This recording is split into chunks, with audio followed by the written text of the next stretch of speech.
Narito ang balita ngayon. Ipinag-utos ni Pangulong Bongbong Marcos ang pagre-regulate ng pag-i-issue ng mga protocol license plate sa mga opisyal ng gobyerno.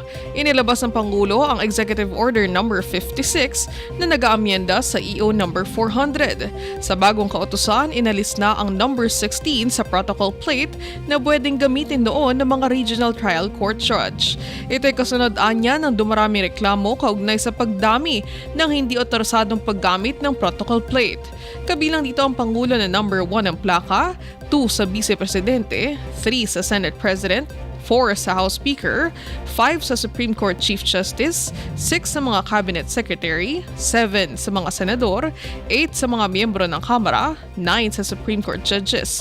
Pinapayagan din magkaroon ng special plate ang Presiding Justice ng Court of Appeals, Court of Tax Appeals, Sandigan Bayan at Solicitor General na mayroong plakang No. 10. Plate No. 11 naman para sa Chairperson ng Constitutional Commission at Ombudsman. Yan ang balita sa oras na ito. Sa All TV News, una ang tama at totoo. Manatiling nakatutok sa All Radio 103.5. Ako, si Michelle Giliang.